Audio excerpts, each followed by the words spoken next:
All right, family, let's talk about the cost of living in Ghana, which nobody really tells you about, and how expensive it can get.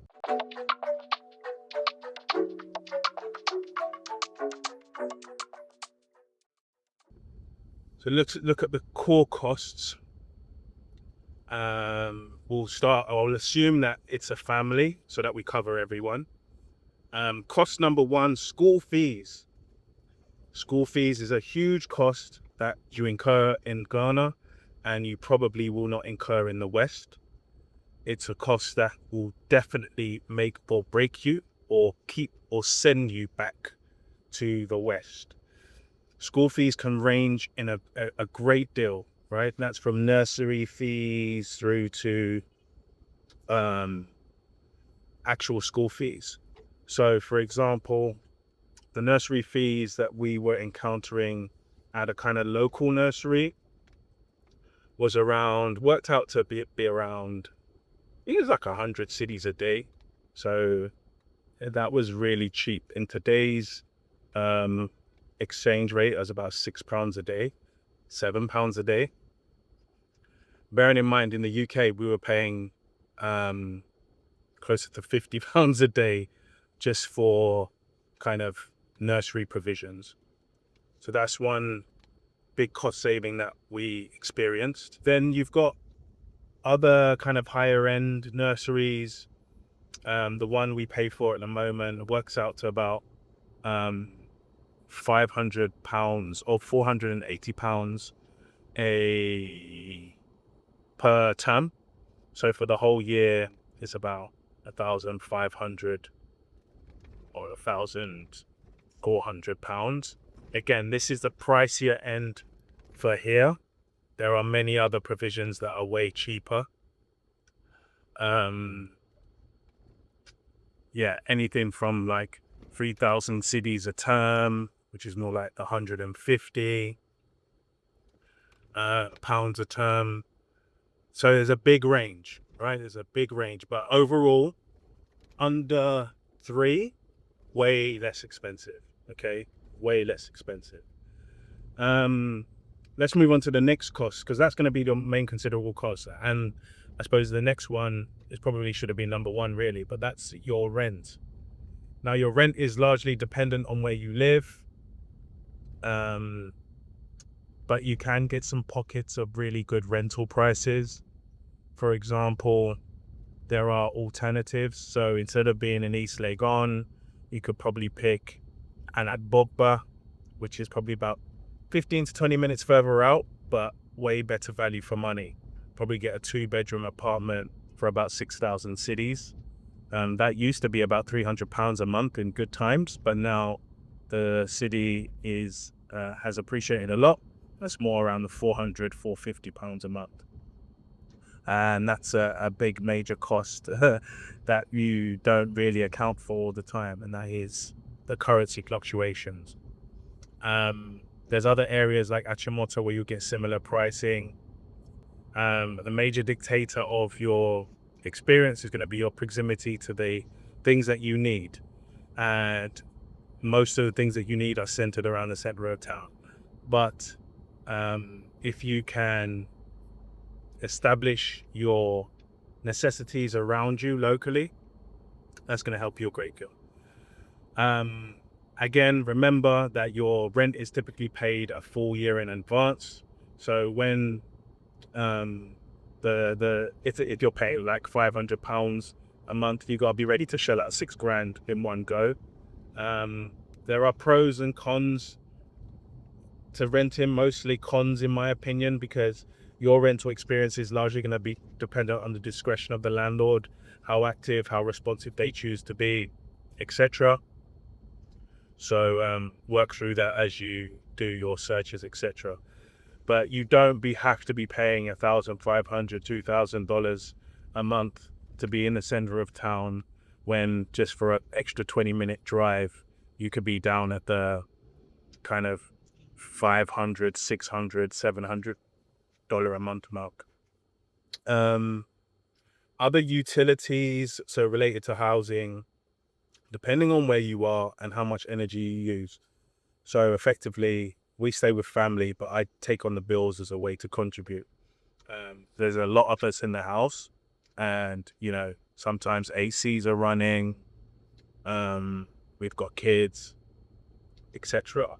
So that actually can add up quite a lot. So we can pay anywhere between 3,000 and 4,000 cities a month, but we have a lot going on, a lot of washing, ACs. All in all, there's a fair few of us in the overall house/compound. But for a 2-bedroom apartment for maybe a family of 4, I think you should be expecting to pay around 1,500 to 2,000 cities a month. Actually, you probably pay less than that. You should be paying about $100 to $120 a month on electricity. As I say, we in a compound, multiple people, lots of washing going on, ACs being used. It can be expensive. Internet and data. So what I tend to do is, so one thing is definitely sort out your mobile money. It's going to make your life a lot easier as you navigate the system. My mobile data, what I tend to do is I buy bundles. So it bundles the data with the calls.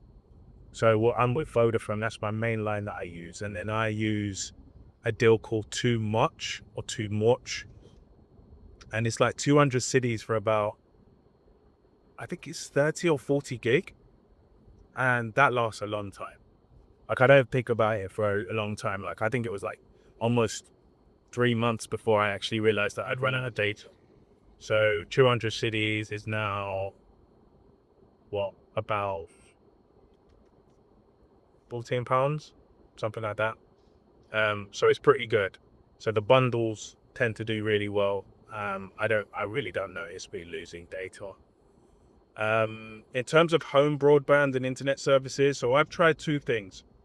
I haven't tried the MTN, but I've had Telecel, and there's a family bundle which is about 475 gig for 550 cities. Now, that family bundle, every month I run out before the month ends, so it's a monthly bundle. I 100% run out before the month ends. So 550 now is about £36, something like that. So maybe, I don't know, $44 a month, which is quite pricey, especially when you add the mobile data that you're adding. And for it to, you use it up, and we're, again, family, kids, they like to watch TV, etc.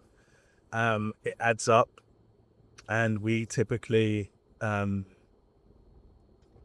it typically finishes within 2 and 3 weeks.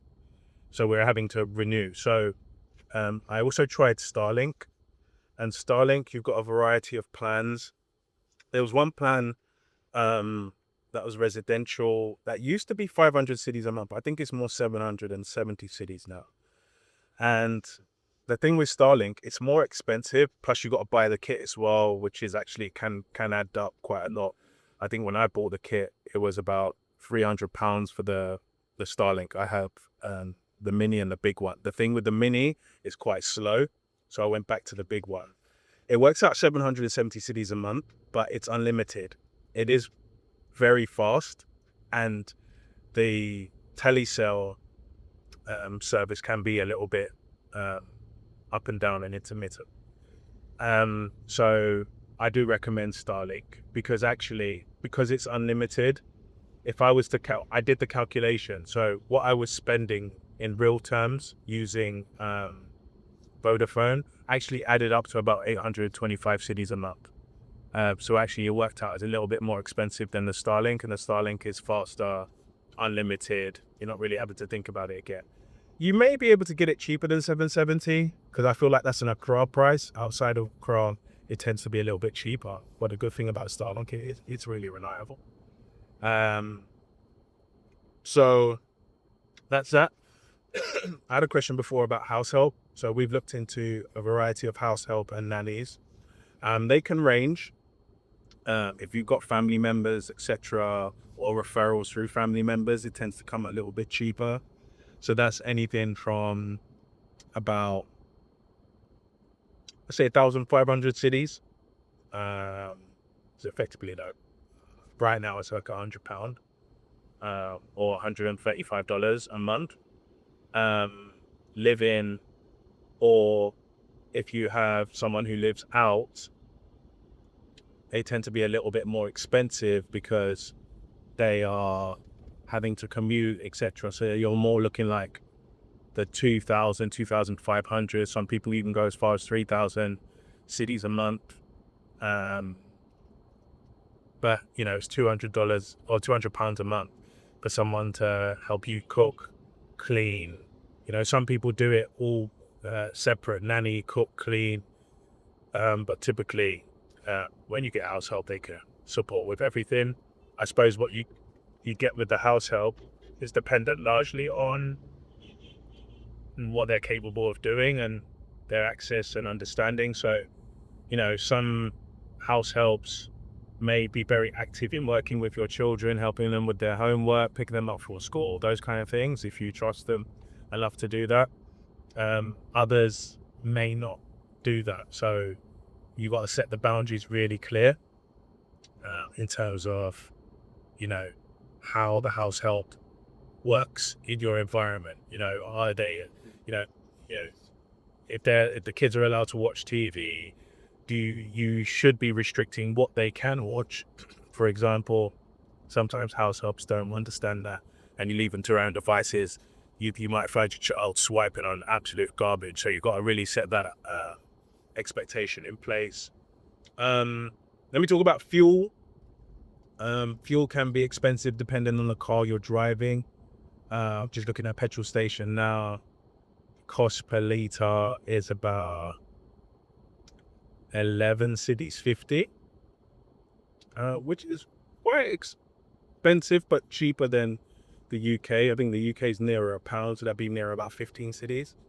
I typically can spend, maybe depends on the week, right? But maybe 40 to £50 a week on fuel, which was far better than what I was doing in the UK. That was more like double in the UK just to do the basics. Here I'm a lot more active and out. So yeah, fuel maybe $60-70 a week, obviously depending on what you do. I do a lot of stuff from home, and then I do a lot of stuff outside as well. So it all depends. Other costs, healthcare.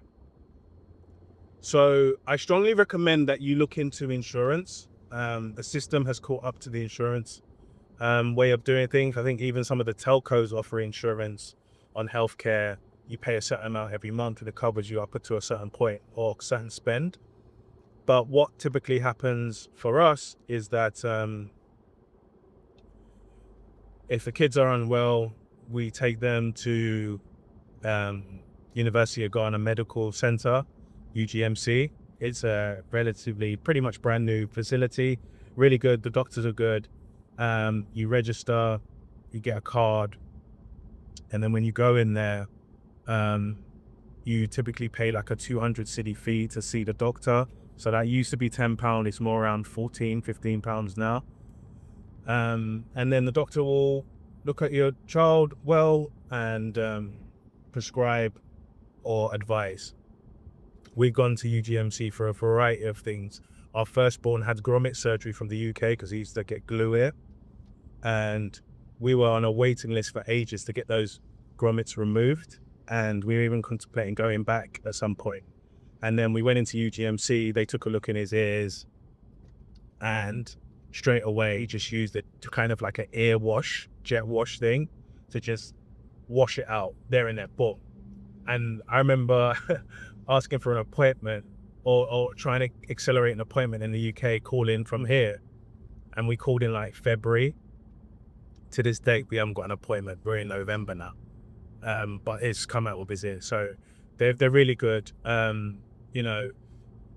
was an issue with his digestive system at one point. They proper did scans, everything. They are very thorough and make sure that you're looked after and you pay accordingly. So we paid to see the one doctor. If we get referred to another, We may pay for the extra service. But either way, if you're paying insurance, then that kind of covers it a bit more. So yeah, thankfully the children don't get unwell too often, touch wood. But when they do, it might set us back about maybe £30 or $45 every time they get sick. So it's not terrible. Food and groceries, eggs, a big crate of eggs, which I think is 24 eggs, retails about 60 cities. So that's like £3. You can spend as much as you want. If you go to the supermarkets, it's expensive. I have bought, so meats and stuff can be expensive. So you can buy like a whole chicken for maybe 150 cities, but then you could buy a box of chicken, which is literally like 10 kg of chicken, so much chicken, for like 400 cities, right? So at the time, that's before, that used to be £20. Now that's probably about £25. A whole box, like I'm telling you, like massive box. And that can last you weeks on end. Imported stuff is very expensive. Annoyingly, my son's like potato waffles from Birdseye. When I went to the UK recently, I used to get them like 10 for £10, 10 boxes. Here it's like almost, I think it was 40 cities. So it's like 3 times the cost. So those things, you're going to have to just train your family to get off them, because otherwise they're going to pay an arm and a leg for it. Otherwise, you can get a lot of cheap snacks, street food, bofrot, which is kind of like our dumpling donut, 5 cities on the roadside, which is actually expensive from what it used to be. Corn on the cob, fruit, bananas can be really cheap. But yeah, depending on what you buy and how you spend your money. What else can I think of? That's day to day. I think that's it for now. I don't think I have any other major expenditures.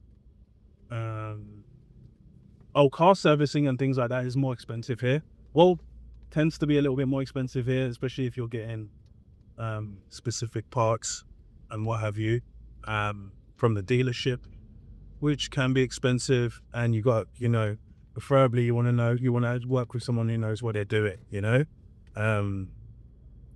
So yeah, preferably dealers.